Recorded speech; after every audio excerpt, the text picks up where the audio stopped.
Automobile and Mechanical Engineers Association at Pillai all the great engineers who have contributed in the past, who are driving our present, and for the future talent waiting in the line to exhibit their skills. This day is celebrated as a mark of tribute to the astounding achievements of Sir M. Vishweshwarya. Technology drives our world.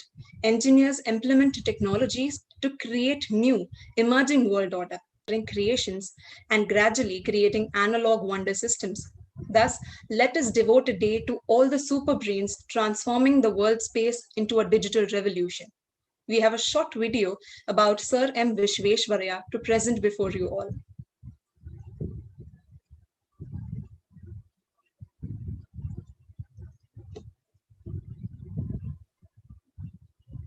Shiva sir, can you please play the video? Yes.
Hope you all enjoyed the video.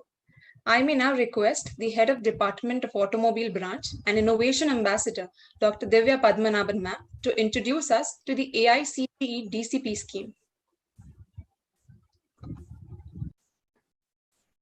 A very good evening and warm welcome to all. Wish you all a happy Engineers Day. Well, today's talk on fostering creativity and innovation in science and technology. This is the first talk being organized by our college, Pillai College of Engineering, under the AICTE DCP scheme.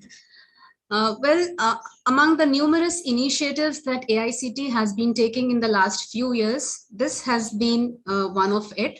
This was launched in the year 2020, and through this initiative, through this AICTE Distinguished Chair Professor scheme, the scheme intends to utilize the expertise of highly qualified and experienced superannuated professionals who have made exceptional professional contributions to the society in their respective field or discipline, and all this for motivating students as well as faculty from the AICTE approved institutions. So we are more than delighted to have Professor Ashok Misra as our Distinguished Chair Professor, and it is a privilege to hear him on the occasion of Engineers Day. So that is about the AICTE DCP scheme. And I would now request our principal, Dr. Sandeep Joshi, sir, to give the welcome address. Sir. Thank you, madam. Thank you so much. I welcome Dr. Ashok Misra, sir, as Distinguished Chair Professor at Pillai College of Engineering through AICTE DCP scheme. I am very much delighted to listen to him on this topic of the topic which is much required for all of us. Before that, let me extend my warm greetings to all the engineers present here. Of course, by profession, many of us are engineers and many here are non-engineers or budding engineers. So that way, every human being is an engineer of human engineering. Even relation building comes under, we need engineering skills in our day-to-day life. So I wish hearty greetings all of the present members here on this very occasion of Engineers Day. I welcome Dr. Ashok Misra. He has quite a long association with Pillai College of Engineering. Sir has visited our campus for multiple times, and just to update you about our progress, sir. After your last visit, in those days we were preparing for our NAC accreditation, and in December 2019 we have faced the NAC committee and we have been awarded A+ grade. We are the only engineering college acquired this grade in Navi Mumbai, and only second engineering college under Mumbai University. So we are always trying to give our best. We are always eager to get associated with distinguished experts like you, academic experts as well as engineering experts. And AICTE has given us a chance to officially get associated with you through this AICTE DCP scheme. So without wasting much time, I welcome all the participants here, all the listeners here, who are eager to listen to your viewpoints on the on today's very topic. Once again, I welcome you all, and welcome Misra sir also. Thank you. Over to you, madam.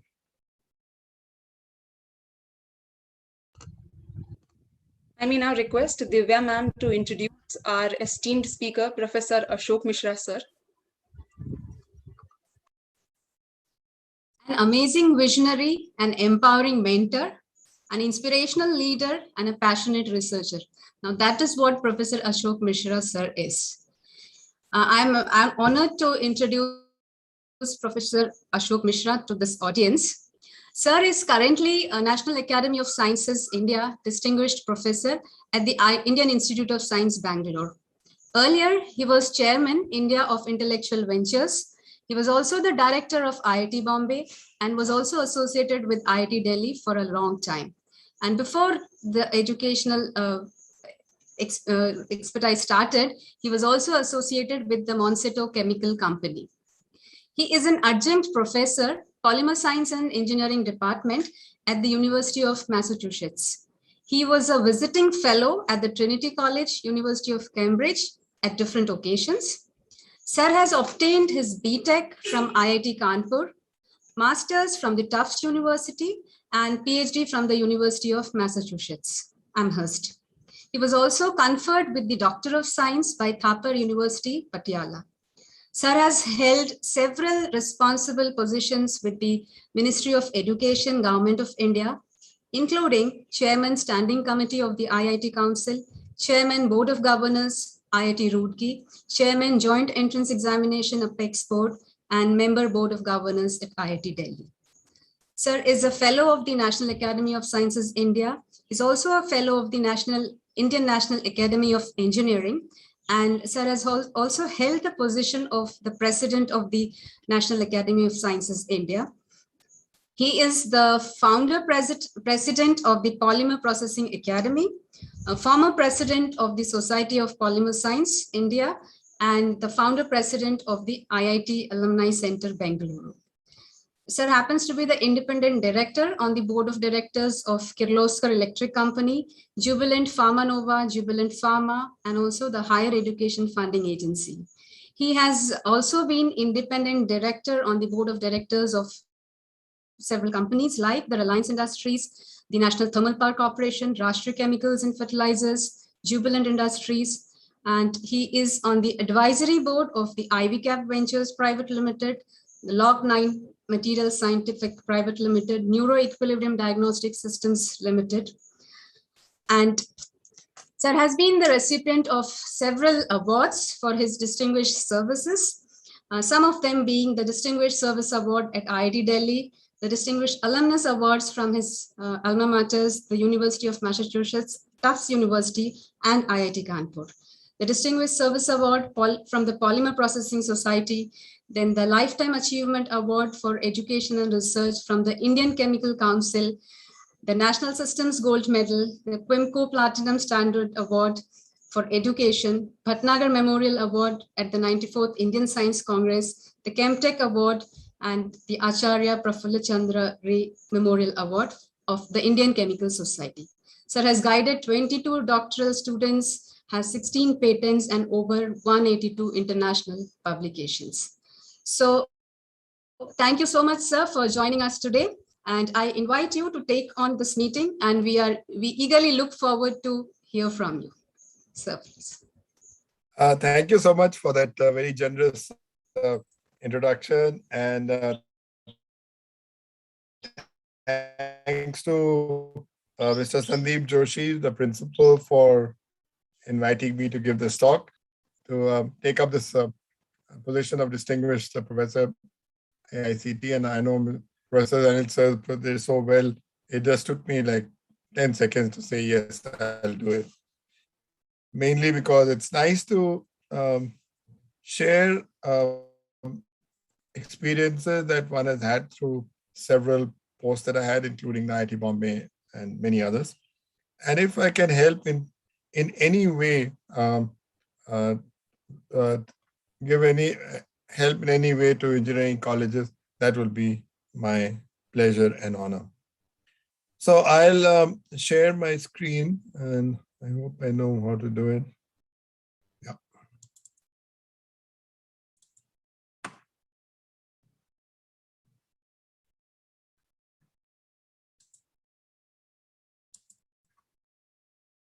Yeah. Can you see my screen? Yes, sir. Yes, sir. It's visible. Yes, sir. Yes, sir. Yes. Okay, very good. So as Professor Sandeep Joshi said, I've interacted with Pillai College of Engineering on several occasions. I was there for a major polymer conference in person once, and on a couple of occasions through the demo mode because of this COVID-19 pandemic, which doesn't seem to go away. With all the engineering and science we have in the world, it's still keeping us back. I'm wanting to travel. I want to go to the States, but I can't do it because you're not allowed, and so on. So anyway, and this also, I look forward to actually coming and interacting with the people, because and creativity, I think one has to be on campus and interact with the faculty members. One lecture of 1 hour or so. It's just a nucleation of the subject. So with this, I also join everyone in wishing you all a very happy Engineers Day. I don't know why this. Sir, the father of Indian engineering in the country. He was a civil engineer. Some of you may know and some of you may not know. He started doing dams and canals and roads and bridges and so on. Many of these things. And they did not fall in the gambit of military engineering. So therefore, the first engineering which came into effect was called civil engineering, because it was for civilians and by the civilians, not the military people. Because everything else was for military consumption and the like. Because I've thought about this many times. Electrical is called electrical engineering, chemical is called chemical because you deal with chemicals. Why is civil engineering? There's nothing civil about it. but that's how the name came, and it's now become the norm. The other thing is, I was once in Himachal Pradesh talking to a group, an NGO group, which is dealing with women. And the lady there who was looking after, she introduced me as an engineer. And she said, yeah, all these ladies are sitting, all these women are sitting. Please explain them what is engineering. So it's very difficult to explain people what is engineering. It's from building of dams to building of aeroplanes to now building very nano structures, chips and whatnot. Everything is now food preservation, food processing. I mean, you name it, everything comes under the gamut of engineering. So it's very difficult to explain the people what is engineering. But then I thought these people are from Himachal Pradesh. The one thing that they've seen is dams and bridges. I started telling him is that Sir Vishwesvaraya was clearly the chief of making all this happen way back in early 1900s. And some of his achievements have already been mentioned, but he designed the Khadakwasla Dam in 1903, as was mentioned, and implemented so many other irrigation systems, designed the flood protection system in Hyderabad by building several artificial lakes and so on. And we are in 2021, and we are so worried about water preservation, water conservation. Where is all this engineering that he developed over 100 years ago gone? Sometimes I wonder.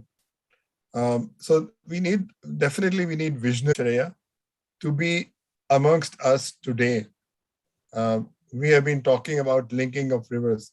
I'm sure talking about linking of rivers for the last 2 decades I was hearing.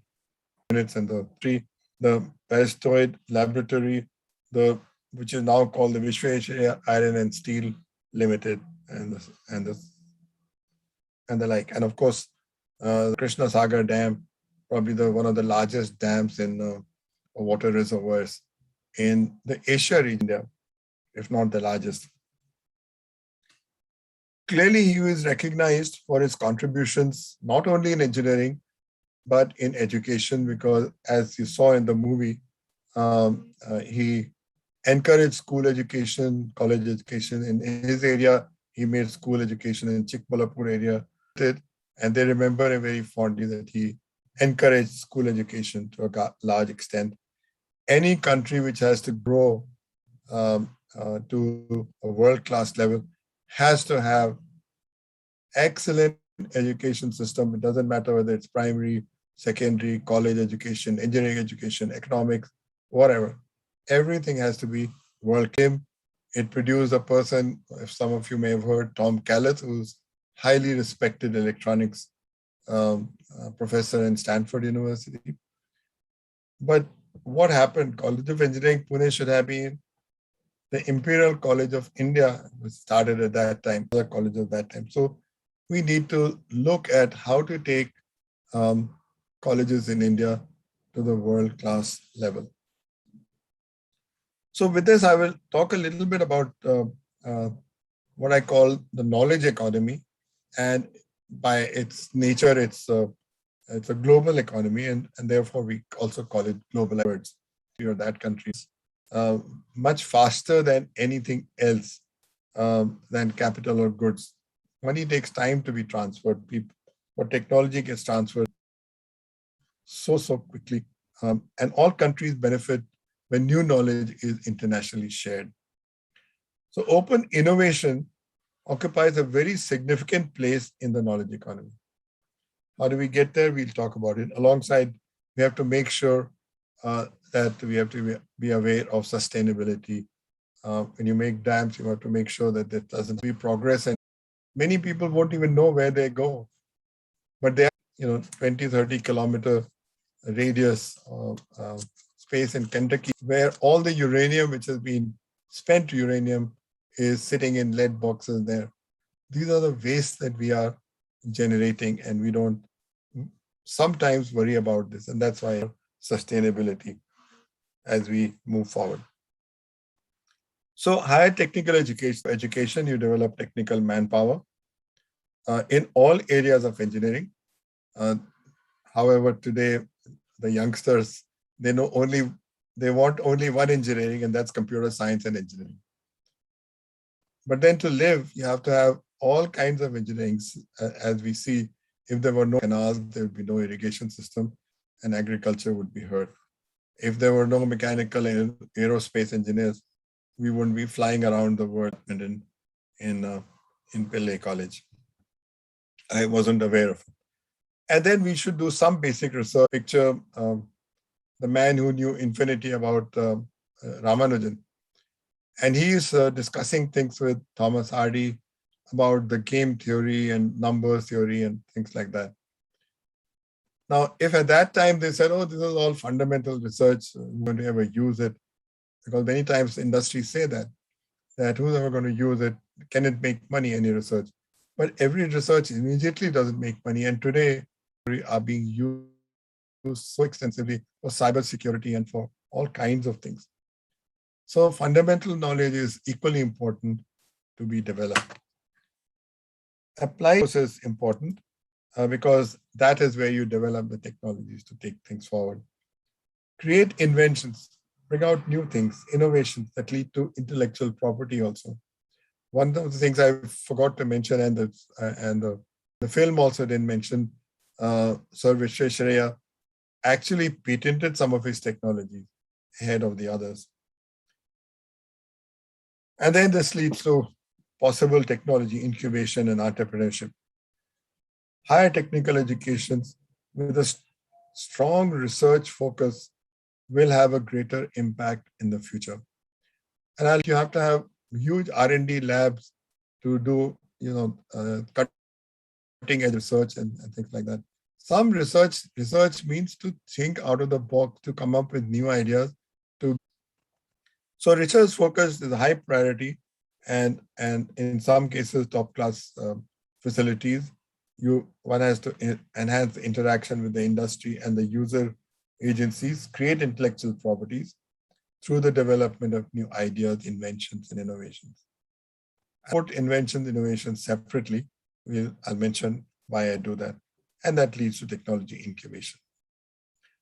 Okay, sorry, a little repetition there. So what is the importance of research?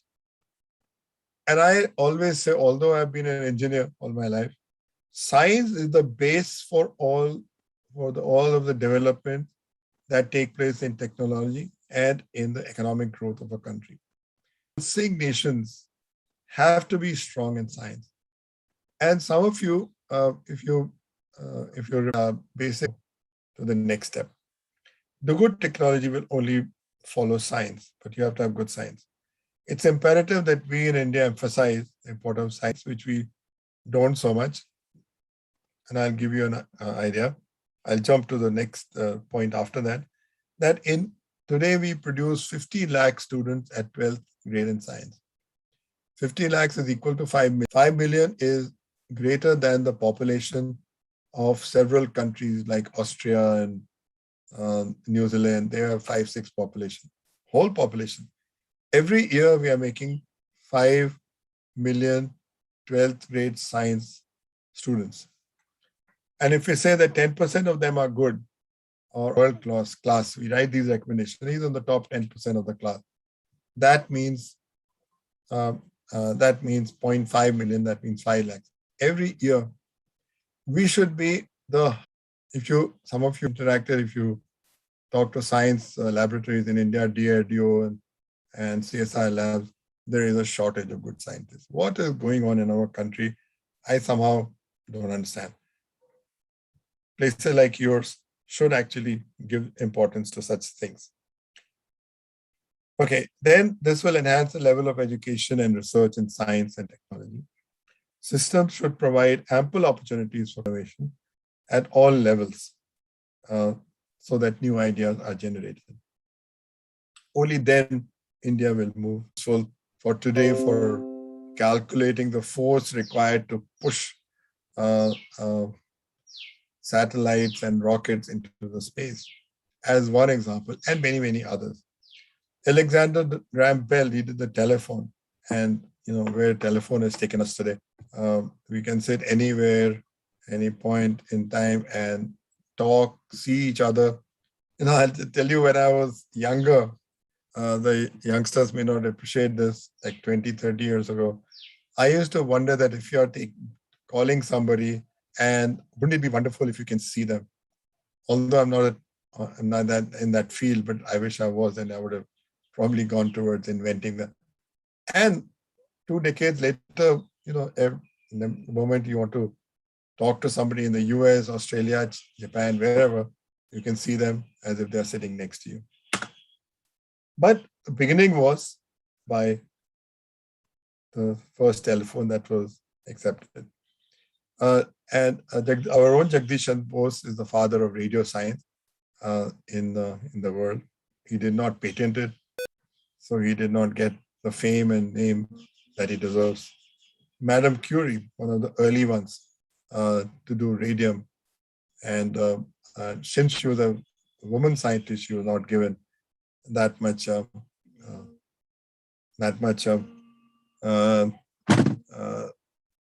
recognition at that time. Wright brothers did the airplanes. John Logie Baird did the television, almost 100 years ago. Fleming did the penicillin, which became the precursor to all the vaccines and things that we talk about now. C.V. Raman did molecular scattering of light, understanding of matter, understanding of materials. Important.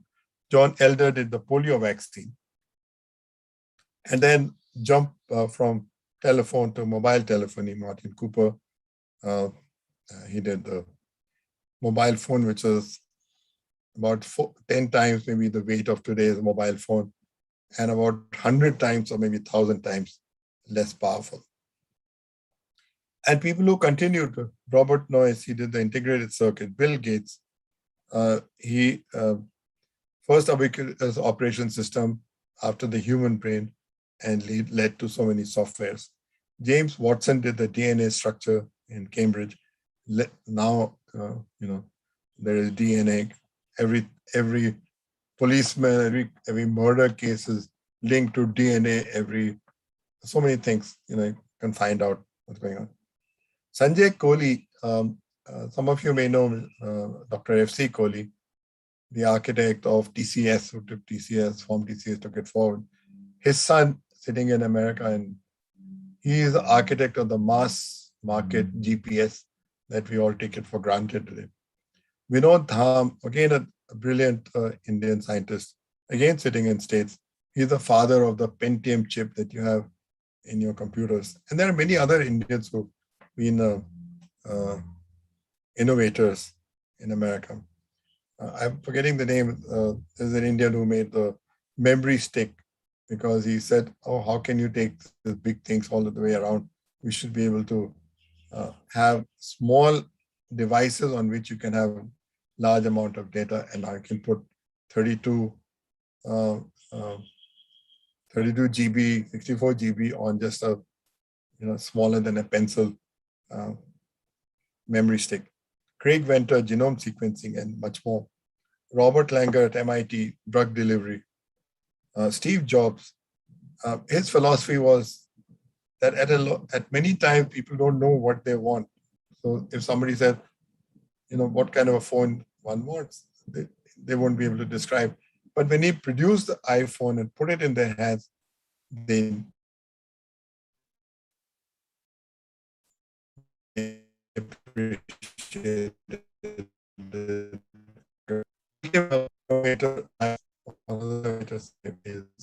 people have made contributions in India, and since it's an Engineers Day, I want to remember them. Of course, Sri Vishwesvaraya is there. Then there's Homi Bhabha, who was atomic energy, died very young. Vikram Sarabhai, Department of State, also died very young. Satish Dhawan is the architect of Department of Space and also director of IISc. Concurrently, he held both the posts together, and they took them forward.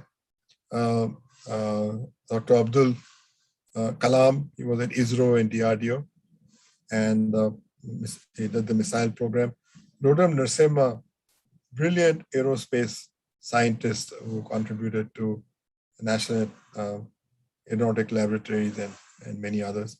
U.R. Rao, in fact, the satellite center in Bangalore is now called the U.R. Wright Satellite Center because he was the first one his team to conceive satellite. They're all engineers. Kasturi Rangan, he is a physicist actually, but he worked in the department of space more like an engineer. M.M. Sharma in Bombay, chemical engineering, brilliant chemical engineer. Chidambaram, atomic energy. Kakotkar, also atomic energy. M.G.K. Menon, although he was a scientist, but he started the departments of electronics and Department of Space. Huge contributions to the country. Then I'd like to mention another slightly less known fact. This is about Shivaji Bapuji Talpade. And I got interested in this because I saw the film Hawai-Zada. And he is said to have constructed the first unmanned airplane. And it flew over Chapati for 15 minutes or so. He was a scholar of Sanskrit and he studied the Vedas and lived in Mumbai, and I think from his works, but there is a huge gap in knowledge of what happened to him after he did the first flight. And then lots of scientists, and I won't take their names, but starting from C.V. Raman to C.N.R. Rao, who got the Bhatnagar Award recently, Govind Sarup, he gave up lucrative job offers in the States and came back and set up radio astronomy in the country. We in India are one of the top 4 or 5 countries in the whole world for having state-of-the-art radio astronomy. Some of these things are not known, and that's why I'd like to mention. And then, of course, the Malamris and Birbal Sahni, they worked at times when all these sophisticated instruments were not there. These powerful computational tools and IT were not there. And yet they produced hugely good science, which was recognized the world over. Meghnad Saha wrote books on physics in the 1930s, which were textbooks for being used in Canada and I think USA and something, several countries. So we have a possibility of, with 5 million students finishing science every day, we have the possibility of going anywhere in the world. So the world needs inventions today, yesterday, tomorrow, all the time. And you can take any of these, and I've just listed a few. Digital divide. So pandemic took place. It actually accentuated the digital divide. So the last figure I heard, 75% of Indian school-going students are deprived of education because they can't go to school and they can't afford a mobile phone. So they were already deprived, now they are more deprived. So that divide we have to address somehow. Food and resource management, even today, we are producing 4, but are we managing it well? Are we preserving it? Some figures say 20-30% of food grain is lost to rodents and rots away and the like. And water management, we have probably, compared to what Sir Vishweshwarya did, overall water management is, poor. And we may have a water crisis in the country and in the world very soon. Energy generation and distribution, huge problem. I don't know if if you burn coal, only 36% efficiency it gives in terms of producing energy. The rest of it, 64%, just goes in thin air, wasted. If we can make that at least 50%, what a huge gain it would be. And distribution is another problem. There are losses when they are distributing. People steal electricity when they're going through villages and so on. Healthcare, I couldn't even tell you more about healthcare. We thought we had huge healthcare systems. Pandemic showed us we were nowhere, so poor. Of course, their healthcare system is good, but it could not take care of the pandemic. It could not take care of the pandemic patients, oxygen, all those things you heard. Waste management is growing and growing. I mean, waste is growing and growing. Management is not growing at the pace of what waste we create. ecological balance, and we hear about all this global warming and whatnot, and terrorism and counter-terrorism. And suddenly we are faced, first we thought we are all peaceful, loving world, but recent events, we know we are not. And so there is terrorism, and then how can we counter the terrorism? Recently, they had drones coming from our neighboring country into Jammu and Kashmir. We had to counter them. So we have to counter the terrorism that's going on. So every of these things need, anywhere you all can contribute, you have to do it. And we say golden age of invention is today. No, it was yesterday, it was 100 years back, and it will remain the golden age of invention any time that you are sitting in this planet.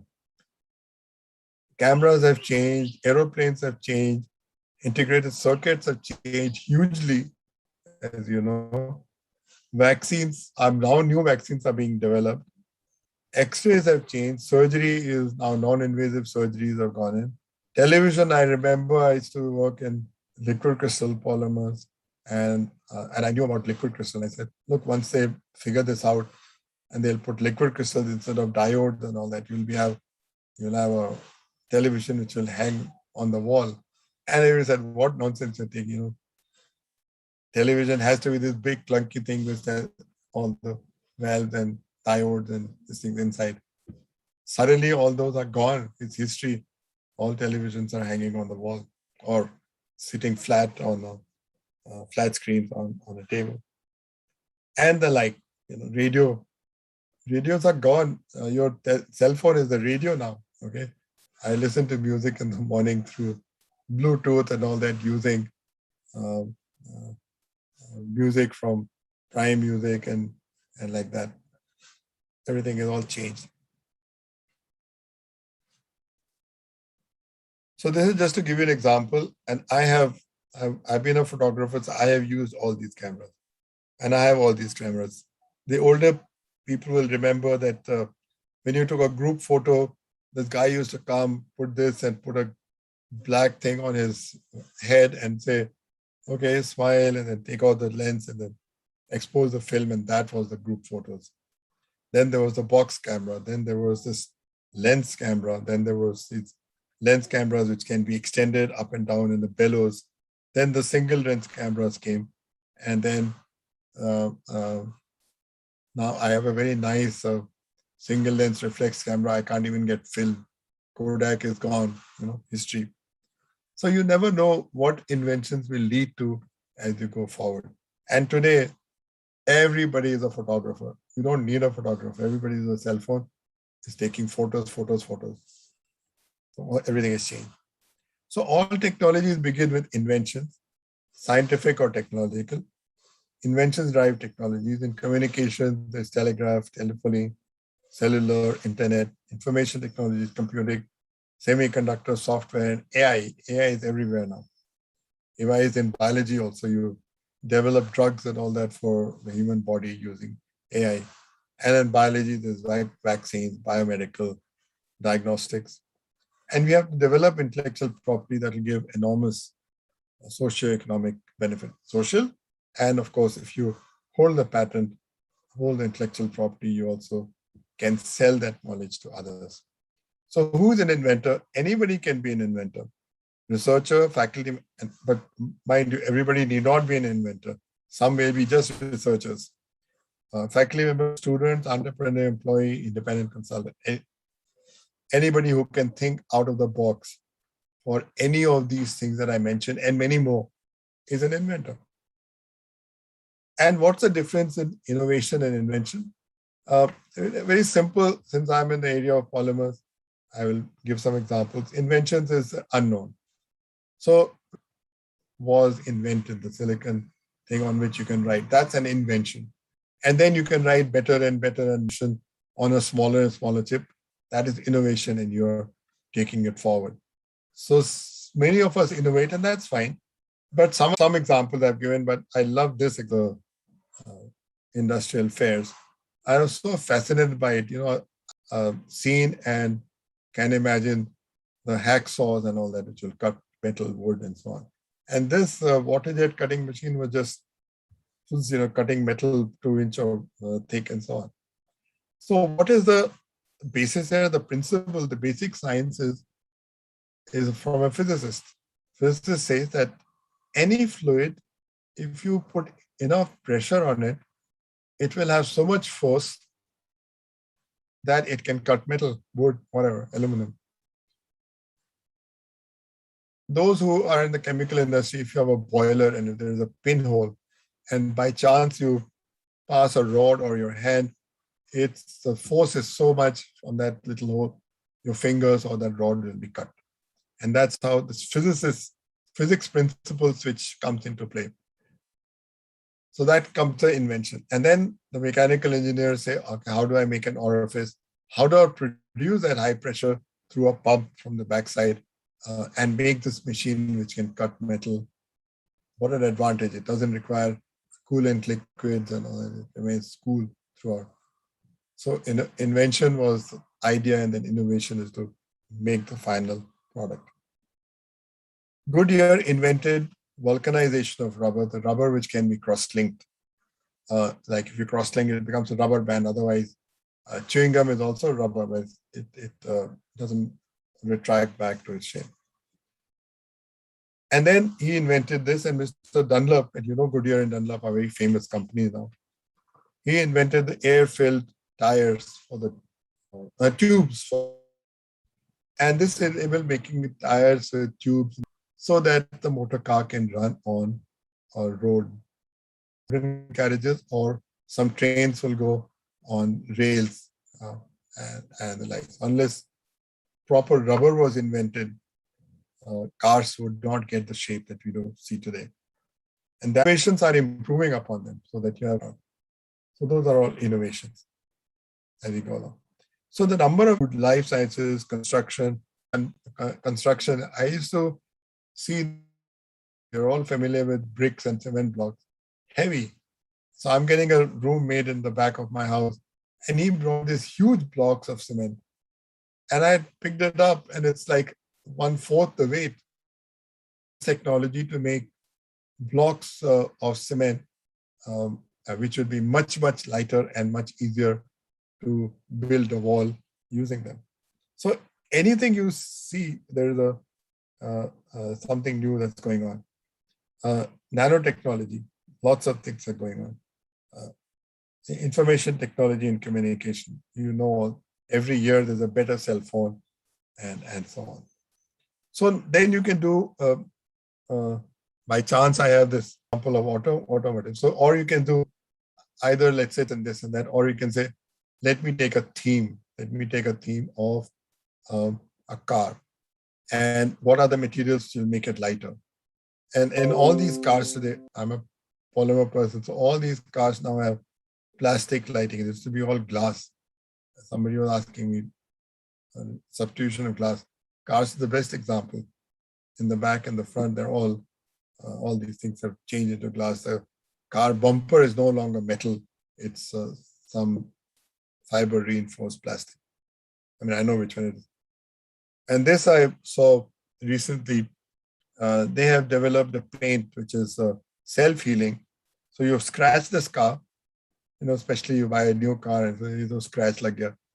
This paint will be self-healing. Somebody developed this polymer which will have that property. So you have to, why was it developed in UK? Why not in India? That's my point. Then there's nanotechnology. I don't know how to get rid of this top thing, but anyway, you can see the whole slide, right? Hello? Yes, sir. Yes, sir. Yes, sir. So you can see that. Okay. Yes, For some reason, I can't remove this. Okay. And then, so this is just to give you an idea. Nanotechnology, we talk about nanotechnology. Those of you who write research projects, in the last 5 odd years, if there was nano word in your project proposal, you will get funding. So nanomaterials, nanohybrid materials, carbon nanotubes,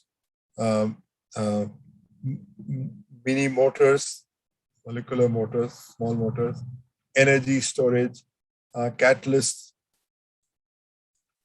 electronics, in the IT space, in sensors, optics, biotechnology, DNA, and all that, all nano materials and the like. So 10 technologies which we think in the nano which may be needed. There may be many more, but just 10 I have.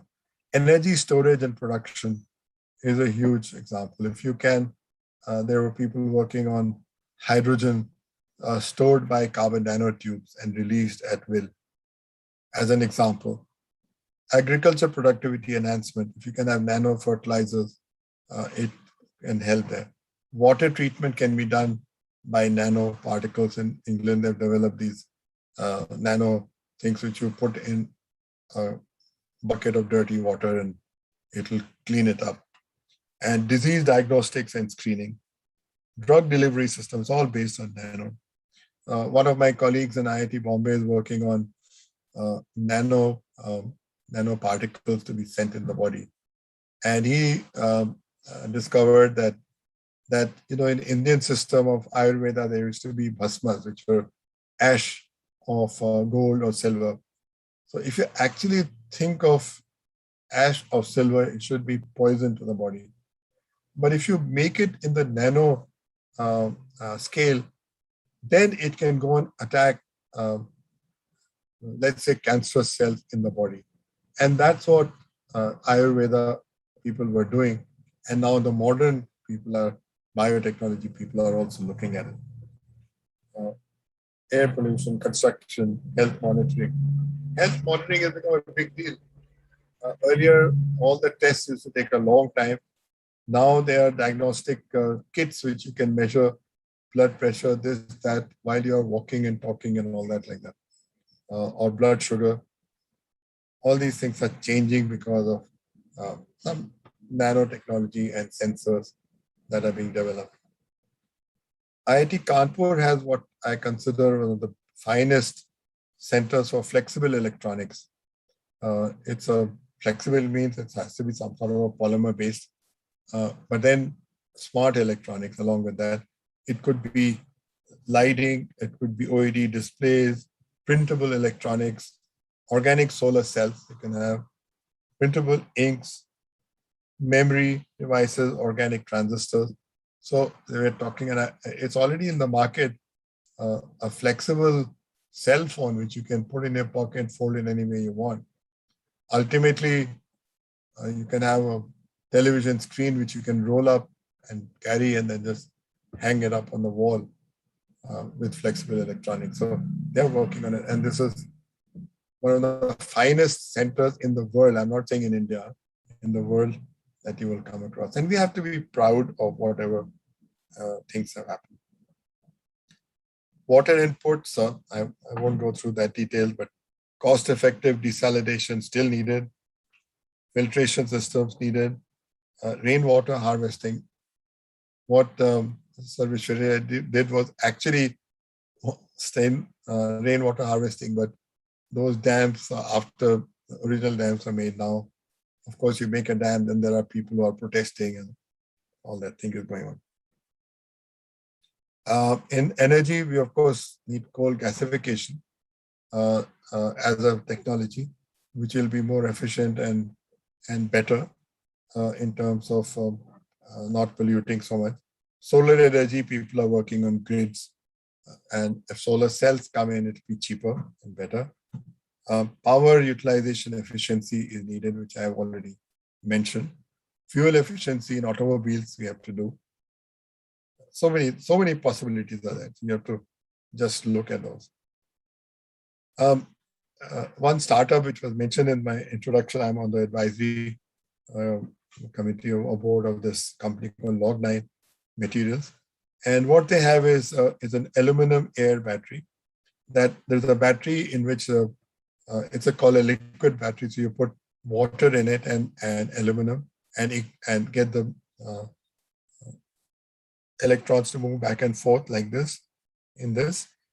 And it will go for 1,000 kilometers. And after 1,000 kilometers, you remove the aluminum plate, put some new water in it, And of course, you can take out this electrolyte from which you can recover the aluminum. And you're ready to go. So no charging required. Just one bottle of distillery water, one aluminum sheet, and you're good to go. No charging required. So they're working on it. And if it becomes a reality, this will be huge. And these are people from IIT Roorkee who just graduated and started working on graphene and things like that. People like you, by the students, I'm saying. Then a person in IIT Kanpur is working with nano fiber technology. So you put this on the window, especially for those who have respiratory lung diseases or cardiovascular problems, to use this sort of a nano fiber based membrane technology. It will protect you from the pollution that that one faces in cities like New Delhi or Beijing or wherever. And then he made this hollow fiber membrane, which is again indigenous technology, to make what is known as Swachh, made by Tata's water purifier, and I've used it, and it's quite nice. Then another company from IIT Delhi, they made this face mask, which would be what they call nano safe, with coatings which will protect you from the outside polluted air. And of course, the use of these masks are made by this team from IIT Delhi. This mask has 5 layers of polypropylene and this, that, and the other. And it's a higher standard of protecting against COVID. I don't want to go into the details of this. And then, there was big talk of for all the waste management. Oh, you want single-use plastic? No, single-use plastic is all bad and go away. Now, all these suits and gloves and this and that, people that are using, they are all single-use, maybe maximum two times use and thrown away. But what we have to develop is technologies to reuse, collect them and reuse them, and make sure they don't end up in the sea. If you throw them indiscriminately, they will go into the rivers, and from the rivers into the sea. And then, of course, people say there are so many million tons of plastic in the sea. It didn't swim there. It was people like us who have thrown it so that they ended up in the sea. So we talk of solar cells, but solar cells get dirty. So this company has developed a robot which will clean the solar cells, because it's very difficult to go climb up in huge amount of solar cells where, not the chota vota ghargala, but the big solar farms that you have to clean. And then if you have genes like this, after you're done, you can cut them up and turn them into foam of that nature. And this foam becomes insulating materials for houses. So waste material used in this manner. This is a company which is amazing. And I'm giving these examples so for you to ignite your minds. These are again IIT Kanpur-based people. They went around Kanpur temples and collected all the flowers that we put for the deities in the temples. Collected all the flowers, reprocessed them, and replaced this foam that you throw away, polystyrene foam, by this foam, which is eco-friendly. Because flowers are biodegradable, so this foam for storage and packaging is bio-friendly. They made things like agarbattis and all with this, with these flowers which have been collected. Absolutely brilliant. They made Ganesh statues, which we, in like now Ganpati is going on, which we immerse, which will be all dissolved because it's all from flower waste. IIT Bombay, of course, this technology has gone further, but they developed this cardiac monitoring devices. This is the first early stage that you hang on your body, and it's continuously monitoring the heartbeat and blood pressure and all that business. And if there is a miss, this device will catch it, and it keeps on sending signals to the doctor's office. And if there is a signal which is not good, the doctor's office will have a beep, and the doctor will call the patient and say, look, you're going to have a heart attack because there is something. Please rush to the hospital. So these are early detection devices which are there. Then, of course, joint replacement, it's a unique thing. All kinds of materials have been developed for joint replacement in the knee, in the elbow, and whatnot. Simple things, design of a letterbox. Earlier letterbox, that round clunky thing, was there for years, for decades. And some people in IIT Bombay designed this from the design cell, which has become very famous. In fact, if you go to a petrol pump, you see this petrol pump, which is in an inverted Z shape, also designed by IITians.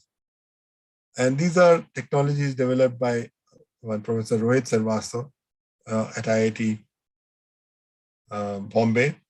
And this will check the urine, this will check this analyzer, that analyzer, cholesterol analyzer. All these little devices are developed by scientists in India so that they could be cheaper, better, easier, and you don't have to go through huge machinery to get them.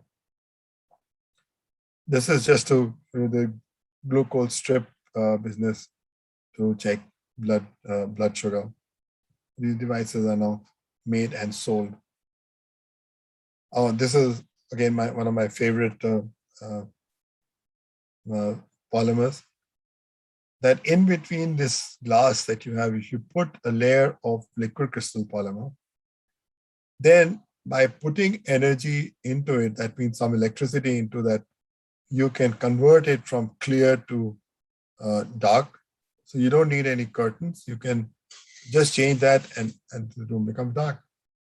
And then it doesn't get heated up, also saves on air conditioning. When you want the air conditioning, you cut this down, put the air conditioning on. When you want light to come in a bright day, this can happen, whichever way you want. So this is there. I've actually seen this in houses in the States where they just put a switch on, and from a clear window, a huge glass window that you look out into the garden, it becomes hazy. You don't need a curtain. This can be done. So it cuts down the solar radiation by 90+%. This is another example. Coffee, all of us drink coffee. Coffee cherry is made up of the coffee bean, which is here, and then the outer layer is pulp. Now, if you take weight for weight, because pulp also has water, after you remove the water, the weight of this dried pulp and the bean inside is about the same. So it's 100 kgs of bean, 100 kgs of dried pulp. And that dried pulp people have developed into coffee flour. And this coffee flour is like a flour, like atta. It has less gluten and much healthier. It has properties, vitamins and the like. And you can either use it by itself, or you can mix it with regular flour and make cookies and this and that, much healthier food. So this cherry, which was thrown away for years, hundreds of years, now has given a product just because one guy said, why are we throwing it? It just became mulch anyway, like khad. So let's take it out, and now it's a quality product. Oh, this is a recent one. IIT Bombay graduates, and they have a startup company called Miko. You should Google Miko. The Miko makes these little robots. These robots are tuned, and they become companions for young girls and boys, especially useful for those who are only single child family and so on, because then they have a companion now. And this talks to you. You come back from school, they said, how was your day in the school? And if you know that if you program it such that the child is a sports, what sports did you play? Did you enjoy your, if you say I played tennis, did you enjoy your tennis? Like a whole conversation. $250 they sell it for, this little thing. And it's a huge innovation. Computer science graduate from IIT Bombay has made it. And I'd like to give this example just because it's so beautiful example. Our Aadhaar system, we sort of take it for granted. Aadhaar number hai, ye hai, wo. But what we forget is what is the technology that went into it. It's the largest database system in the whole world. Okay. It's aimed to get, of course, this is dated. So let's say 1 billion people. The example remains the same. You have to have a 12-digit number. For each number, you have to take 600 million photographs if you have 600 million people. And then do duplication, compare with 600 million minus 1. Just imagine the database that you have to deal with and say, yes, this is a unique, an iris scan. So we have most of us have two eyes, so 1.2 billion eyes, and deduplication so that, so you have to compare with 1.2 billion irises scanned minus 2 and say this is unique. That's the kind of technology you have to develop. And we in India have developed this, and we should be absolutely very, very proud of this. This is the example I said. So for fingerprints, it's, for 600 million, 6 billion fingerprints, and they have to be compared with 6 billion minus 10 fingerprints as an example. So Indian science and technology, we have to deal with its competitive strength and relevance to national needs. We have a huge opportunity, and all of you, not one Pillai college, but all the colleges like Pillai have to play a part in a mission mode to make things happen. So you have fundamental science and applied science, and you all are in this area, but you can interact with the scientists, engineering and technology, then of course business, market, wealth, and increases the GDP of the country. So it's a pyramid you can make. So we can have basic science, and I'll go through it quickly now, and then some directed science that you can say, okay, I want to work in water, and what other things in water are needed. So institutions, we have to create the ambience for creativity, generate knowledge, new ideas, intellectual properties and then for the public good and wealth creation. You can be one or the other or both. Like vaccines are all for the public good, but all other drugs are for. So it goes from R&D all the way to development and wealth generation. And this is a very nice representation of how you go through the various steps. Of course, in between, when you make the invention, people may not believe that you've done the right thing and so on. So you need this venture capitalist or angel fund to take it to the next level. And that is a death value that so many times innovations and ventures die, but you have to deal with it. So universities have to have an ambience where innovations and creativity flourish. A logical follow-up is technology business incubators. Venture capitalists should flock to colleges like yours. What are the new things you are doing? I want to commercialize. Requires high level of research and development focus. And as I mentioned, you don't have to have a huge PhD program for research. Students are very bright. So in the undergraduate curriculum, if you drop 2 or 3 courses for the student, it doesn't matter for the quality of the student, how they will graduate, but let them do some projects in those and give them credit for it. So if you drop 3 courses, 4 courses, say, okay, you do some project, some out of the box thinking, come up with new ideas, you will see how research will flourish at your college. And such universities will provide growth of enterprises, high quality students and faculty. So the most beautiful thing in life and experience is the mystery. It's the source of all truth in science, and imagination is more important than knowledge. You won't get the knowledge in the college, but you have to take it to the next level and imagine. And I love this Alan McDermott's quote. He says science is people. You can extend it to science and technology, and innovation is people. It's not falling from the heavens. in me who are inventors. So you have to start thinking, yes, I can do it. And you all ask all the right questions, and all the nature's doors will open to you, as C.V. Raman said. And if you want to understand the future, you have to create it. Creation of knowledge requires people. Outstanding researchers are needed. Research and creativity at the heart of the new economy. We have to focus on India's long-term economic strategies. And basically, we innovators have to influence the future of the world. And science and technology is the harbinger to ignite a million minds. Sorry, I may have taken a little longer, but thank you so much. That's it. Thank you, sir. Could we take up a few questions? Yeah, I have no problem. I have time. Gauri and Harishankar, you can go ahead with the questions. Students and all the attendees, you can post your questions on the chat box. Yeah. And student question, I'll welcome very much. Or anybody else. All the students are encouraged to put up their questions.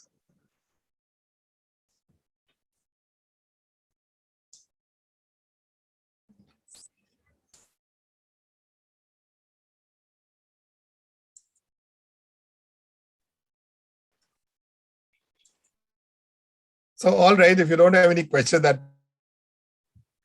we can go home, all of us.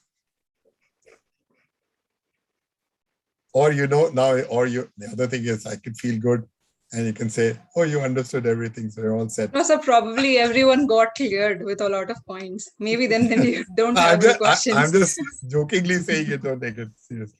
Yes. So we would like to thank you for giving us an opportunity to hear you. Yeah, I can wait for people. Maybe sometimes the first question takes the longest time to come, and then there are more questions. Sure. Faculty, anybody from the faculty? Sir, Sandeep Joshi here. So I have one small question about the companion robots which you have talked about, developed by IIT Bombay students. Okay. Yeah, alumni. Okay. I will also read about those robots. I will read. I'll find out. I'll visit that website and I'll update my knowledge about that.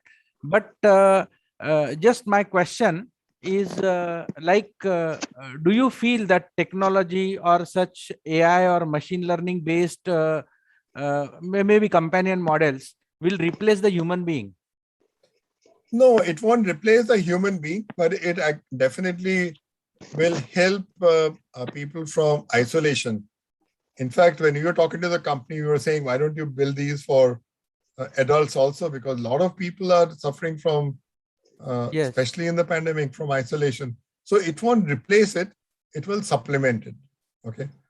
And, but I will answer your question in another way, that all gadgets that you have in the market are not necessarily liked by everyone. You buy what you like, right?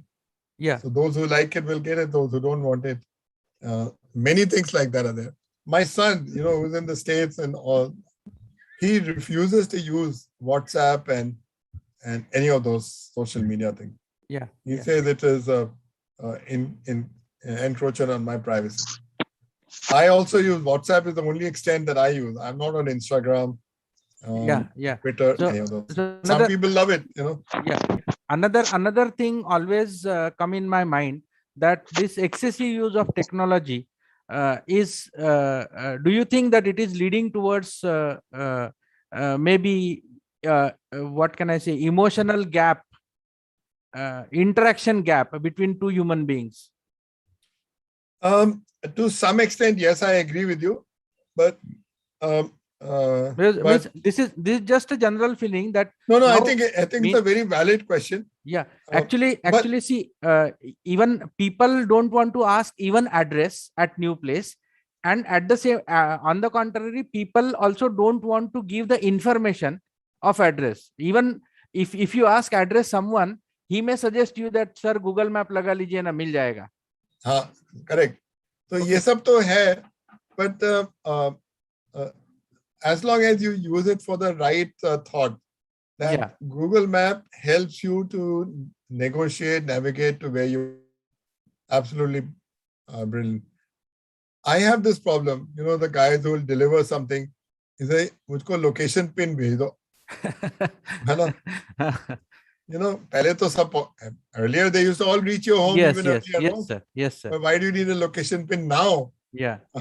But the other point is that that is closing the digital divide. Even that guy who probably doesn't read much English, but he knows how to do Yes, sir. Yes, sir. location pin. So Yeah. it depends whichever way you want to look at it. So Just as long as extension of the same question again. Is it leading towards maybe क्या बोलूं मैं इसको, ignite the mind of thinkers and make people lazy who don't want to think? Yeah, to some extent it is true. On the other hand, if you don't have to waste your, if I may use that word, waste your time thinking about mundane things, you can think of something more imaginative. So it actually eases up your mind for being more creative. So you don't have to worry about mundane things of how to get from here to there. Earlier I used to read a map, this, that. It used to take time to figure that out. Now I can use it for something else. But having said all this, see, it is us, the humans, who are igniting the new developments. If we reject those developments, then we are all right, no? But if the majority wants a cell phone in the hand which can communicate this, that, and the other, the guys who are making it will make it, right? Yeah. Yes, sir. Yes, sir. Yes, sir. See, it's a Kodak. They made the film. They had the best camera, the best films, and so on. They are what I understand, they were the first ones to make a digital camera. But their management thought, who will use a digital camera? The first digital camera was actually a Kodak camera. Yes, sir. And they said, who will use this? So they let it go. And what happened? The company is gone. The company is gone. Yes, sir. Yes, sir. Yeah. So Gauri, it's Gauri, there are a couple of questions in the chat box, I guess. You can take up those questions. Yes, sure. Sure.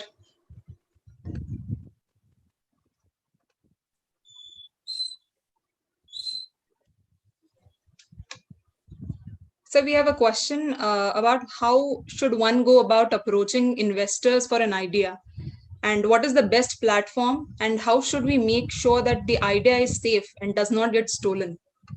Yeah. So let me answer the last question first. I mean, later part of the question. Idea will not be stolen if you have protected it.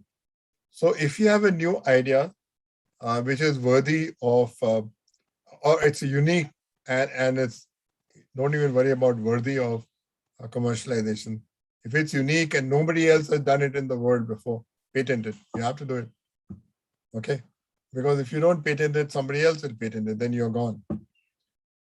Sometimes people will not patent, saying that after patenting, people get ideas. I'll preserve my knowledge myself. Now, if you go to an investor, there's an ethical thing that you sign. Normally, you sign an NDA, non-disclosure agreement, that whatever I tell you, you will not tell anybody else. Whichever consultancy projects I have done in my life, always I have to sign an NDA first before they even share that knowledge with me, so that I can help them with their consultancy. So it's a system of ethics, and a system is in place. And after that, also people cheat, then you can't do anything. But normally, investor will not steal your idea, especially if you have this thing in place. And if you have a patent, then you're all set.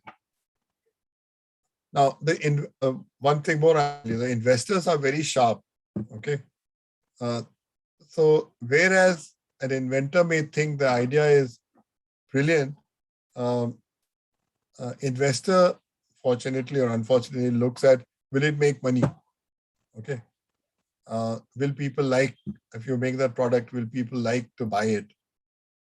And sometimes when the investor says कि ये तो बिकेगा नहीं, so it goes fun. Then you go to another investor. So, but some investor may suddenly say, "Oh, what a brilliant idea." And this has happened to people that you go from one to the other. One says, "Hey, bakwas hai," and the other one says, "Ye brilliant hai." So it's a perception. So that is the death valley I was telling you about, which can happen, but you have to just try it. You know. I am on the advisory board of IVCAP, as I mentioned, and they are very proactive. They like to go to colleges, IITs to begin with, and colleges, and talk to the kids and find out if there are any ideas worth taking forward. So it's both ways. They also want to, their success depends on ideas coming from youngsters, you know. So it's not always that you are the underdog, you know. It is a joint effort between the investor and the inventor. Hey, Rashmi. I have a question, sir. Yeah. With the IITs, you mentioned it's never a problem. In fact, in the venture capitalists, they would flock to the IITs.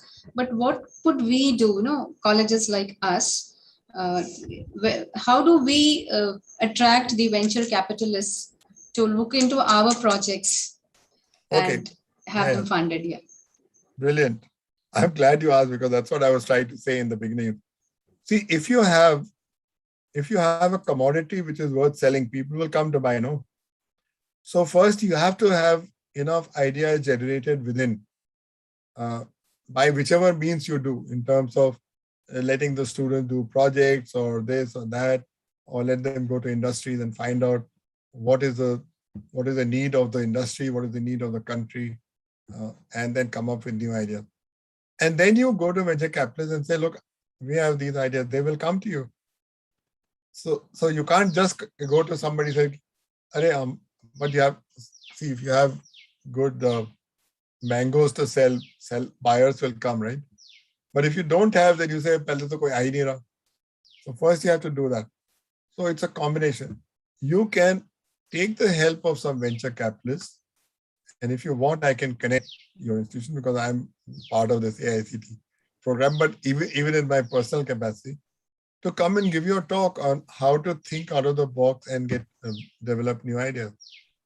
And once you develop those new ideas, then you're done, you know. How to make a business plan, all these things they will teach you. And they are willing to, they are also hungry for ideas, you know. So, you know, yeah, that would be great, sir. Yeah, it would be nice to connect with more people. You let me know, I'll connect you here. Yeah. We have actually started with similar initiatives in our college. We have an active IIC, the Institute Innovation Council, and we do conduct such events, you know, in order to promote entrepreneurship and innovation. Very good. Don't worry about entrepreneurship right now. That will follow, you know. Okay. Worry about, are my students capable? Are they trained to develop new things, new ideas? And don't worry about that. It's not a high-tech PhD program. You are getting, Pillai College will be getting in the, I was telling about the 5 million people, you'll be getting in the top 20% for sure. Top 20% of the country's intellectual wealth you are getting. Are you harnessing it to the full capacity? Just giving courses is not harnessing them to the full capacity.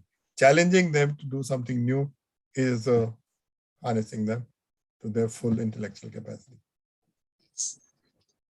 I'm provoking this to yes. you. Sandeep ji, ठीक बोल रहा हूँ ना? Yes, sir. Yes, sir. Yes, sir. Any more questions, Gauri? No, ma'am. Okay. Okay. So we'll move to the next part, sir. Sir, before that, I have a request to sir. Sir, can you share your slides with all of us? Yeah, I'll be happy. Yeah, I'll request Divya madam to send you a request mail. Okay. To I'll share, send it. because it is a collection of very big information actually. Yeah. Yeah. But, Yeah. yeah. Yes. So I try to do a diverse information so that, I mean, I can go deep into any of them, but that doesn't make any sense. Yes. Okay. Yeah. Over to you, Divya madam. So we'll move on, and may I request Professor Avinash Vaidya sir to give the concluding remarks for the session. Yeah. Good evening, sir, and good evening, madam. Am I audible? Yes. Yes, you are, sir. So thank you first of all for giving me opportunity to conclude this highly informative session by Dr. Misra sir on fostering creativity and innovations in science and technology. Sir started with a concept of globalization and how it is affecting each one of us around around our community, around our locality, and like one sentence he said that every engineering branch is important because product development cannot happen only with one branch engineer. So multidisciplinary approach is most required thing which we should follow. And he gave very informative examples of the people who have changed our lives. Many scientists, many Indian scientists also, sir has listed, who had made actual difference in our lives. And I'm very glad to inform you, sir, Dr. Kakodkar, Dr. Chithambaram had visited our campus during one of the meetings. So then sir talked about inventions, what kind of inventions students can do, what kind of inventions faculty members can contribute. And everybody around us is basically an inventor. Like anybody can invent, just that we should listen to the ideas which are being presented to us as a faculty members. And he has given huge number of examples on innovations, innovative areas. So what kind of innovations are being done in each and every field, which we use daily. Like people blame plastic, but I know, sir, in one of the meetings which you had come to our college, you had given an example that earlier days, this milk was, they used to carry it in a glass bottles while transporting. And now that all those glass bottles are replaced by plastic coverings. So amount of milk actually was lesser earlier than the total volume which that truck was carrying. But now it is the waste, or what we can say coating, is highly negligible. And that's what plastic has done, or reduce our traveling cost or carrying capacity of that has increased. So with like this kind of examples, it has been highly informative. And the Aadhaar card example, like we like as an individual, we do not think that how much data is being generated and what kind of technology is going behind generating and creating all these databases to use. So that was a very unique example. And then what our institutions can contribute and what engineers can do in this particular areas. Like engineers have very big opportunities coming up. Just that they have to start somewhere. Do not get frightened by presenting the ideas to the community, to faculties, or to the investors maybe at the latter stage. And sir has also talked about the institutional responsibilities, what institutions should do to foster this particular culture in the student community and faculty community. So as Divya madam has said, we have initiated this practice, and we do have 20 startups supported by us in 5 to 6 years.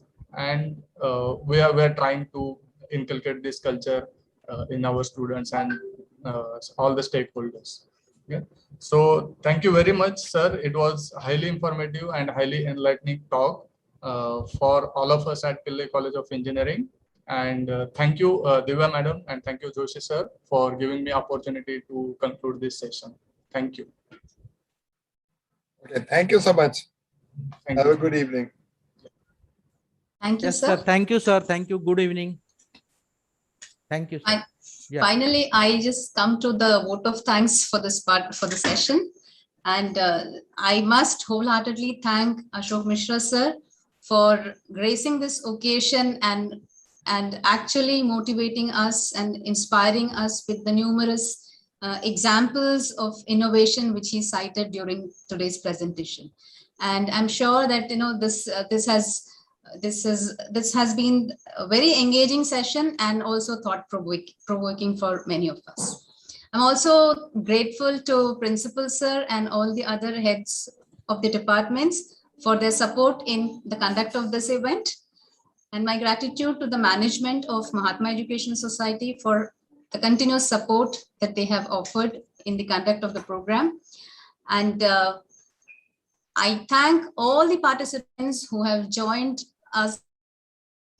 Some of the participants are students from our own college, students from the other colleges, nearby colleges.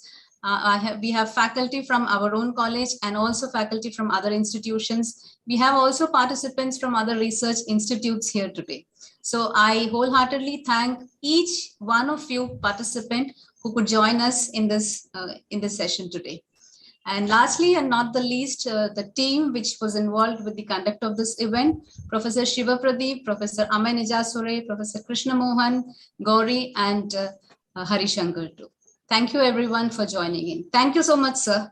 Madam, Thank and you. thanks to AICT and Professor Anil Sahasrabuddhe also for Yes. for giving us a chance to host Professor Ashok Misra, sir. Yes. Yeah. Thanks to AICT Thank you so much. for having nominated Ashok Misra sir as our DCP. Thank you, sir. Good. Yes. Thanks, and I'll come and visit as soon as. Yes, sir. Thank you. Yes, sir. Sure, Yes, sir. sir. Thank you, sir. Thank you. Okay. Yes, sir. Bye. Thank you. Bye, Thank sir. you, sir. We will conclude the program. Madam, we can end the session for all. Yes. Okay, sir. Thank you, sir. Okay. Bye. I guess the feedback link is pasted in the chat box. Yes, right? yes. Yes, sir. It is was- in pasted. was. Yeah. Yes. All the participants are requested to fill in the feedback. Thank you. Bye. Yeah. Bye bye.